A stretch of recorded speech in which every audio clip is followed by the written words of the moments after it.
Hola, muy buenas noches, bienvenidos a una emisión más de PIP Noticias. Es un gusto saludarlos, es un gusto estar con ustedes para presentarles las noticias más importantes de nuestro estado de Chiapas. Estoy con Ángel Mario Sherato, yo soy Itzel Grajales.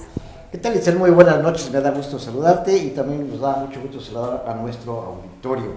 Empezamos con las noticias ya a partir de, bueno, pues desde que inició este proceso extraordinario, todo se venía preparando y eso nos indica que para este domingo está listo el proceso electoral en 10 municipios en donde se van a repetir las elecciones por diversas anomalías que se encontraron en el proceso ordinario.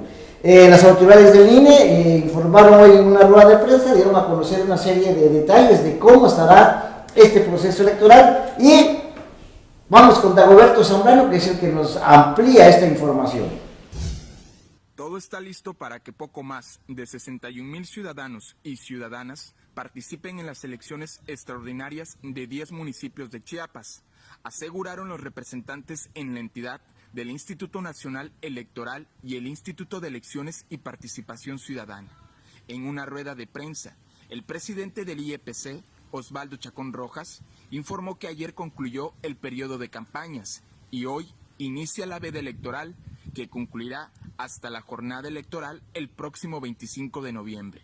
Durante estos días, los candidatos y candidatas no podrán hacer actos de proselitismo. Esta noche concluyeron ya las campañas electorales en estos 10 municipios y hoy hemos dado inicio a lo que se conoce como el periodo de veda o de reflexión, en el cual los partidos políticos, sus candidatos, militantes y simpatizantes deberán de cesar todo acto de proselitismo a efecto de privilegiar en este momento este periodo de reflexión, ese momento de reflexión que necesita la ciudadanía de estos 10 municipios para tomar sus mejores decisiones y salir a votar el próximo domingo. Decirles que Chacón detalló que la jornada electoral comenzará el domingo a las 8 de la mañana con la instalación de las casillas y concluirá a las 6 de la tarde, hora en que iniciará el programa de resultados preliminares a mostrar los primeros datos para que al día siguiente inicie la sesión de cómputo.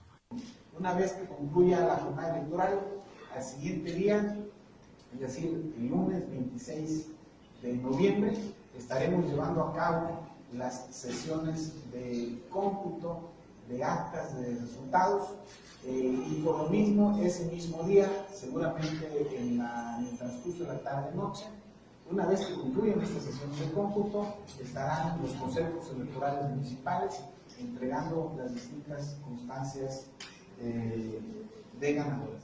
El consejero apuntó que el gobierno del estado cumplió con la entrega de los 19 millones de pesos que el IEPC solicitó para organizar las elecciones extraordinarias y se comprometió a preservar la seguridad durante la jornada y el traslado de los paquetes electorales a los consejos municipales. Para PIP Noticias, Dagoberto Zambrano. Así como lo escuchó hace unos momentos, ya terminó el periodo de campañas y hoy, precisamente hoy, inicia el periodo de veda electoral, un término en el que no podrán los candidatos y candidatas hacer actos de proselitismo hasta el domingo, cuando, bueno, sea la jornada electoral en 10 municipios de Chiapas. Escuche usted cuáles son. Estos son Bejucal de Ocampo, Catazajá, Chicoacén, Montecristo de Guerrero, El Porvenir, Rincón, Chamula, San Andrés Duraznal, Solosuchiapa, Tapilula y Santiago El Pinar. Es importante señalar lo que precisó hoy el Instituto Nacional Electoral sobre su participación en este proceso electoral. Este domingo 25 de noviembre, el INE instalará 113 casillas para que poco más de 61,000 ciudadanos puedan emitir su voto, puedan ejercer este derecho y así elegir a 92 miembros de ayuntamientos, entre ellos 10 presidentes o presidentas municipales. Cabe señalar que en este proceso electoral solo se inscribió un candidato independiente y esto para contender por el municipio de Chicoacén. El Instituto Nacional Electoral señaló que para estas elecciones capacitó a 791 ciudadanos que fungirán como funcionarios de casilla. Ellos tendrán la oportunidad, el deber de contar y recibir los votos este 25 de noviembre. Y también en este marco, en esta rueda de prensa, el delegado del INE en Chiapas, José Luis Vázquez López, señaló que se inscribieron 420 personas que participarán como observadores electorales. Pero es importante señalar que en esta jornada electoral no todos los ciudadanos inscritos en el padrón electoral podrán votar. Hay algunas excepciones y para que nos hable sobre este tema, damos la bienvenida a Jorge Anaya Lechuga. Él es vocal de capacitación y educación cívica del Instituto Nacional Electoral aquí en Chiapas, a quien damos la bienvenida. Bienvenida. Muchísimas gracias por la invitación. Bueno, pues hablaba el delegado en la rueda de prensa sobre algunas excepciones. ¿Quiénes no podrán votar en estas elecciones extraordinarias, vocal? Claro, bueno, la idea es de alguna manera recrear las condiciones en las que se llevó a cabo la elección en estos 10 municipios el 1 de julio. Y para que eso surta efecto, no podrán votar aquellas personas que hubieran hecho un trámite el año anterior o al principio de este y que no recogieron su credencial el 1 de julio. También las personas que se hayan dado de alta en el padrón después de esta fecha. La idea es que voten quienes estuvieron el 1 de julio precisamente tratando de generar estas condiciones en las que se llevaran a cabo elecciones en 10 municipios en el estado de Chiapas. Solamente entonces quienes realizaron trámites posteriores a la jornada del 1 de julio. O no recogieron su credencial a tiempo antes del 1 de julio. ¿Las nuevas inscripciones al padrón electoral tampoco? ¿O? No, la idea es que voten los que estuvieron justamente en la elección. Quienes sí pudieran votar, ese es un caso extremo, quienes hayan vivido en estos 10 municipios y que recientemente hubieran hecho un cambio hacia afuera de estos municipios y regresaran, si se da el caso y si es de su interés, ojalá así fuera, pudieran ejercer su voto, pero acudirían en la casilla que corresponde al domicilio que hasta el 1 de julio tenían dado como alta. Es decir, si yo me voy a Bejucal de Ocampo, mañana realizo el trámite o lo realicé hace un mes y recién soy alguien que reside hace unos 2 o 3 meses, no puede. No, en absoluto, únicamente quienes hayan tenido su credencial al 1 de julio. ¿Cuál es la expectativa de participación en estas elecciones, en estos 10 municipios, que no han sido, por cierto, municipios muy fáciles en todos los aspectos? De hecho, valga la expresión, el hecho de repetir la elección nos deja claro que son municipios conflictivos. ¿Hay algún problema que hayan detectado? Bueno, al igual que en la totalidad de municipios y en las otras elecciones que se llevan a cabo el 1 de julio, se generaron las condiciones técnico-operativas para que tuvieran elecciones con todas las características. Sin embargo, en estos 10 municipios, de acuerdo a las propias consideraciones que tuvieron los tribunales electorales, hubieron condiciones de violencia que impidieron que se llevaran a cabo adecuadamente estas elecciones. Hubo problemas de presencia de grupos con violencia, hubo urnas que se llevaron. Entonces, eso determina que el voto no pudo haber sido expresado de manera importante con todas las condiciones y evidentemente también los documentos que se generan después de la participación no estuvieron listos, sobre todo las actas electorales. ¿Tuvo algún problema el Instituto Nacional Electoral para instalar o va a tener algún problema para instalar las casillas dados estos actos de violencia que hubo el 1 de julio o para realizar las labores de capacitación a los funcionarios?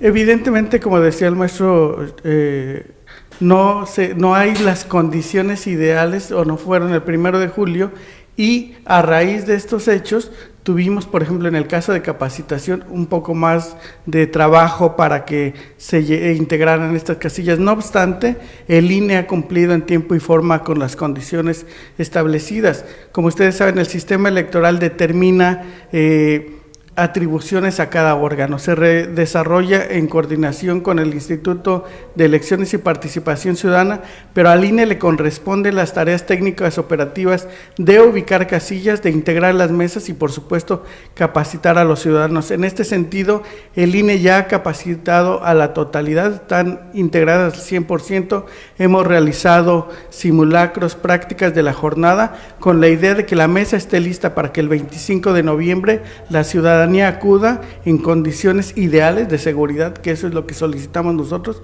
para que se ejerza un voto libre. ¿Cuál va a ser el método para controlar y para garantizar que no van a haber actos violentos? ¿Cuántos policías calculan que estén, digamos, cuidando las urnas, cuidando los centros de votación? Bueno, el INE organiza elecciones. Las condiciones de seguridad quedan en otra instancia, particularmente Secretaría de Gobierno, las instancias estatales.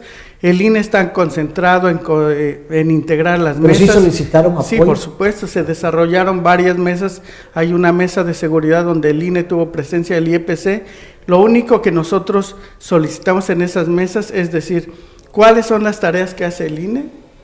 Mediante los capacitadores asistentes electorales recorre estos municipios, entrega nombramientos, capacita, y el día de la jornada electoral nosotros solicitamos que haya las condiciones para que se instalen las mesas y para que la gente acuda en libertad a ejercer su voto. Las condiciones de seguridad le tocan a otras instancias ajenas La a la pregunta autoridad. es si en estas actividades preparatorias de capacitación, de ubicación de casillas, no hubo ninguna presión o no recibieron alguna queja por amenazas de parte de estos grupos que operaron este 1 de julio. Claro, hubo algunos ciudadanos que estuvieron en las casillas el 1 de julio que no aceptaron de nueva cuenta el nombramiento, por eso hubo una serie de sustituciones. Tenemos cerca del 40% de sustituciones porque la normatividad del INE nos obliga a que entreguemos el nombramiento a quienes estuvieran el 1 de julio.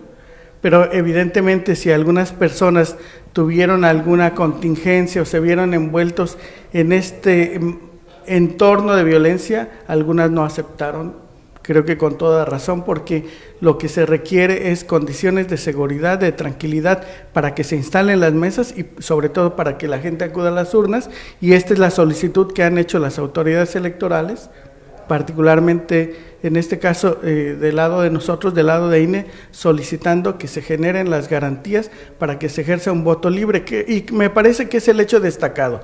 Yo quisiera decir que no solo están en juego la integración de los ayuntamientos o quién estará al frente de una presidencia municipal. De parte del INE creo que también es nuestra obligación de decir que está la democracia, el ejercer un voto en condiciones de libertad en un estado como Chiapas, donde la ciudadanía es ajena a este tipo de problemas, ajena a las disputas que hay entre grupos políticos y que requiere garantías para acudir a las urnas y elegir así a sus gobernantes. Oiga, ¿qué pasaría si, o que esperemos que no sea así, pero qué pasaría si, por ejemplo, en San Andrés Duraznal no se presentaran condiciones para la elección o hubiesen disturbios? ¿Qué pasaría? ¿Se volvería a repetir la elección o se nombraría un consejo municipal? Bueno, nosotros estamos trabajando para que el domingo haya elecciones. Ese es el escenario que tenemos, el escenario ideal. Estará la mesa integrada por funcionarios de casilla, estarán los ciudadanos seguramente prestos a acudir al llamado de las urnas, y esperemos que a quien le corresponde generar garantías de seguridad también brinde los elementos para que las elecciones se desarrollen adecuadamente. No podemos nosotros trabajar sobre escenarios catastrofistas. Lo que necesitamos es que ya que se repitieran estas elecciones, ya que hay extraordinarias, se generen las garantías para que no vuelva a haber condiciones extraordinarias, sobre todo porque se trata de un problema de violencia. ¿Habrá observadores? Sí, por supuesto, ya mencionaba Itzel que habrá cerca de 500 observadores que también me parece que generan garantías en esta necesidad de construir elecciones claras, enteras y confiables, no solo en lo técnico operativo, sino también en este refrendo hacia la democracia que requiere consolidar el estado de Chiapas. Las elecciones extraordinarias, cuando se desarrollan sobre todo por causas de violencia, me parece que no es un escenario que tenga que repetirse una y otra vez. De acuerdo con experiencias anteriores, pues, ¿qué ocurre en cuanto a la participación electoral en elecciones extraordinarias? ¿Se incrementa el número de votantes o es menor al de las elecciones ordinarias, según su experiencia? Bueno, tuvimos elecciones en 2015 en Tapilula, la participación fue muy parecida y además fundamentalmente se desarrollaron en paz, al contrario de como sucedió en la jornada electoral ordinaria. Las elecciones en Tapilula en 2015 se desarrollaron sin ningún contratiempo y esperamos que el domingo... Ya se le está haciendo costumbre a los tapilultecos repetir, porque ya es la segunda ocasión, ¿no?, que hay extraordinaria. Sí, es la segunda ocasión, 2015 y ahora, y nosotros esperamos que sea de manera ordinaria, no solo en este municipio, sino en todo el estado. Creo que las elecciones nos dan esa oportunidad no solo de integrar gobiernos, sino refrendar la vía del voto, la vía democrática para integrar los mismos y además, junto con esta parte formativa de cultura cívica, pugnar porque sea el diálogo, porque sean elecciones las que nos permitan convivir de mejor manera en una entidad como Chiapas. El IEPC, el Instituto Electoral Local, pues solicitó 19 millones de pesos para la organización de las elecciones. ¿Cuánto va a gastar el INE en esta parte operativa, en esta parte técnica? No solamente para la capacitación, sino también por los materiales que se requieren. Claro, bueno, es mucho menor, ellos tienen la responsabilidad de hacer los documentos principales, boletas, actas, etcétera, desarrollar las actividades de cómputo, instalar 10 consejos municipales. El INE instala el consejo local, los correspondientes distritales. Contratamos a 35 figuras entre capacitadores y supervisores electorales, un técnico por distrito. Es sustancialmente menos porque estas tareas operativas las tenemos muy afinadas. Generalmente la experiencia que tiene el INE organizando elecciones creo que nos ayuda a que cada vez sean menos recursos. Estamos en un periodo donde cada vez hacemos más con menos. Y bueno, sin dejar de cumplir las otras actividades que tiene previstas el INE en materia de fiscalización, en materia de acceso a medios de comunicación. ¿Más o menos tiene un monto? No tengo, pero digamos son los mismos sueldos que se usaron en la elección ordinaria para el caso de los capacitadores, la dieta que se les da a los consejeros, las tareas que hacemos de recorridos por esto, pero una cifra como tal es ostensiblemente mucho menos. Sí, por supuesto. Nosotros estamos usando ahora, ese es un buen ejemplo, estamos usando el manual de la elección federal porque al contrario de como fue en la elección ordinaria donde había 6 funcionarios porque eran muchas elecciones, 3 federales y 3 locales, ahora es una sola. Tenemos, por tanto, ahora solo 4 funcionarios, presidente, secretario y 2 escrutadores. Y también lo de las urnas se recicla. Sí, bueno, todo ese material le corresponde al IEPC. Ah, muy bien, va a ser material del IEPC. Sí. Oiga, relacionado con el tema de la financiación de las campañas, del financiamiento de las campañas, ¿han detectado ustedes alguna irregularidad en el financiamiento de los candidatos? Bueno, es un periodo muy breve, no obstante, el INE tiene desplegados diversas figuras en materia de fiscalización y habrán de rendir los informes correspondientes, porque ustedes saben que también hay una parte de fiscalización que pudiera impactar en la nulidad de las elecciones si se rebasan los topes establecidos. Pero estos informes se van a hacer una vez que concluya el proceso y que fiscalización entregue las cuentas perfectamente revisadas. En el proceso ordinario pasado hubo, o detectaron más bien, ese tipo de irregularidades en algún candidato. No, en el caso de Chiapas están los informes ahí a la vista. Nosotros esperamos una actuación responsable, no solo en el tema del uso de recursos, sino también de la obligación que tienen los contendientes políticos por conducirse en el marco de la ley, no solo en el tema de financiamiento, sino por supuesto y más en una elección extraordinaria, en el tema de la conducción de candidatos y representaciones partidistas. No hay entonces partidos multados por la elección ordinaria. En Chiapas, en el caso de Chiapas. En el caso de Chiapas no tengo el dato, me parece que en general se condujeron con base en los términos, porque tendría un impacto inmediato esta parte y el INE Ahora en este caso está llevando la fiscalización y al final del proceso se dará cuenta de ello. Y en el caso de algunos candidatos que fue notoria sus precampañas adelantadísimas, ¿tampoco hubo sanciones? Bueno, esas ya no le corresponden. Claro, pero sí ustedes lo detectaron. Las quejas y ante el órgano que corresponda. En el caso del INE, lo que corresponde a candidatos federales, y en el caso del órgano local, lo que corresponde a las elecciones locales. Y bueno, para concluir, recuérdenos por favor puntualmente quiénes sí podrán votar y quiénes no, para que les quede claro a los ciudadanos de estos 10 municipios. Va a poder votar la mayoría de ciudadanos que viven en estos municipios, eso es importante. ¿Quiénes no podrán hacerlo? Quienes no recogieron su credencial al 1 de julio o quienes hayan hecho un trámite en nuestros módulos después de esa fecha. Muchas gracias. Gracias, muy amable. Gracias. Muy amable, muy amable. Bien, y en otros temas, le informo que los conflictos en la Secretaría de Salud no cesan. Hoy, en un comunicado, la Secretaría o la sección 50 del Sindicato Nacional de esa dependencia de gobierno, a cargo de María de Jesús Espinosa, la famosa Chusita, ya sabe usted, alertó que en el municipio de Jiquipilas han sido amenazados por el MOCRI, debido a que no tienen insumos ni medicamentos para atender a la población. Pues el MOCRI tiene de rodillas al gobernador, que no tenga de rodillas a la doña Chusita. Pero bueno, ahí le dejamos la información con Dagoberto Zambrano. Enfermeras y médicos del Centro de Salud de Jiquipilas denunciaron que fueron agredidos por integrantes del Movimiento Campesino Revolucionario Indígena, MICRI, después de que estos llevaron a un paciente que no recibió la atención adecuada porque el personal no contaba con insumos ni medicinas.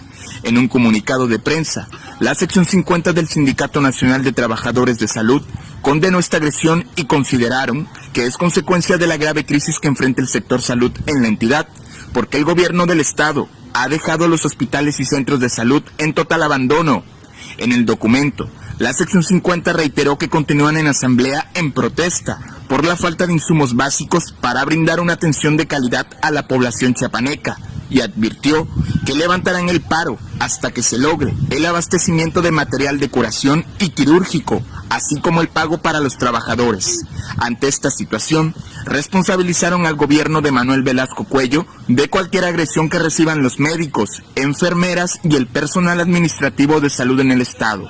Informó para PIP Noticias, Dagoberto Zambrano.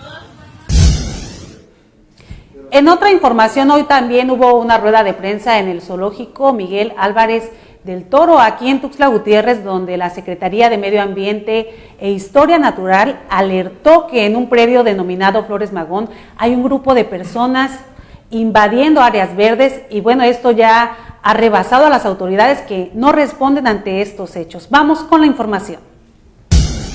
Esta mañana, Ricardo Hernández Sánchez, secretario de Medio Ambiente en Chiapas, realizó una conferencia de prensa en el auditorio del zoológico Miguel Ángel del Toro para denunciar la invasión de áreas verdes en el predio Flores Magón, colindante con la colonia San Pedro Progresivo en Tuxtla Gutiérrez. Adrián Méndez, director de la Comisión de Áreas Protegidas, explicó que fue gracias a una denuncia ciudadana por parte de la organización Guardaparques, que se dieron cuenta que un grupo de personas estaban talando árboles en la zona de áreas verdes. El punto a resaltar es que la denuncia ciudadana que suben a las redes sociales nos ayudó a tener una reacción muy rápida. Esto se hizo alrededor del lunes, o sea, estas personas entraron por el domingo, se hace más o menos esto el lunes y el viernes, con una acción coordinada, se evitó que se estableciera ese nuevo asentamiento y eso queremos resaltarlo. Adrián Méndez aseguró que muchos de estos grupos se han sentido acuerpados por algunos partidos políticos. Es por eso que invaden y crean asentamientos en áreas verdes. Sin embargo, subrayó que usarán todos los medios a su alcance para que sean sancionados por las autoridades. El tema político, indudablemente, es la fuerza de estos grupos. Pero afortunadamente hemos mandado mensajes claros. Se hizo el desalojo en la encrucijada de 110 hectáreas. Estaba soportado por aspectos o personas políticas, pero independientemente de eso, actuamos. Entonces, el mensaje que le estamos dando es, no importa por quién estés apoyado, o sea, la ley se va a respetar dentro de las áreas naturales protegidas federales, estatales o municipales, y ha funcionado porque no tuvimos invasiones en este periodo electoral, más que esta que afortunadamente fue denunciada. Por último, declaró que han recuperado 21 hectáreas de áreas verdes que habían sido invadidas, quedando otras 21 que recuperar, por lo que esperan que con la administración entrante logren su cometido. Para PIP Noticias, Esteban León. Alejandra Díaz Cruz es una chica que lucha por sus metas. Ella es tercer dan en karate y esto fue lo que le contó a Esteban León Rodríguez en una entrevista. Escuchemos. La joven Mara Alexandra Díaz Cruz alcanzó el tercer dan en la disciplina de Karate Do Shotokan, en un deporte regularmente dominado por hombres. Reconoce que ha sido difícil abrirse camino, pero teniendo claras sus metas, ha superado todos los obstáculos. Es muy importante tener en claro los objetivos que uno desea alcanzar. Mara Díaz manifestó que desde los 6 años de edad se ha dedicado a practicar esta disciplina.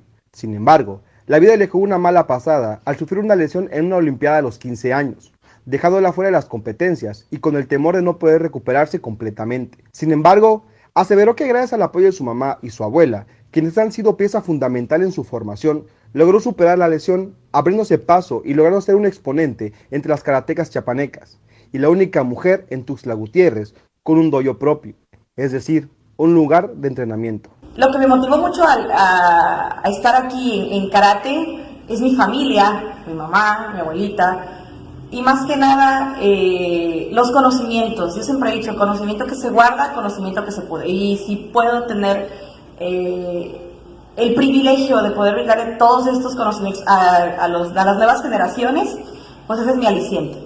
Por último, invitó a acudir al próximo sábado 24 de noviembre al 11º torneo Dr. Manuel Muñoz Alfaro y octava Copa Ramón Tamayo, una de las más importantes en el mundo del karate do chiapaneco, que se celebrará en el auditorio Profesor Efraín Fernández Castillejos. Para PP Noticias, Esteban León.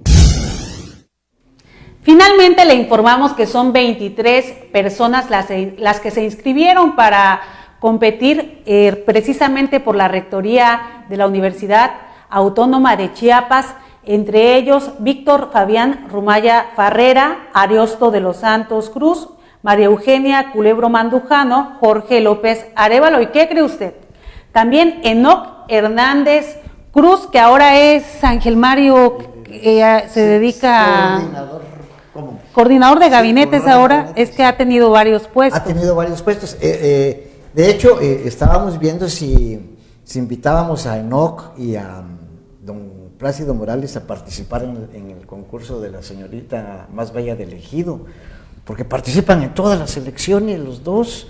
De milagro no está don Plácido, pero bueno, hay que decir una cosa en esta elección de la rectoría de la UNACH.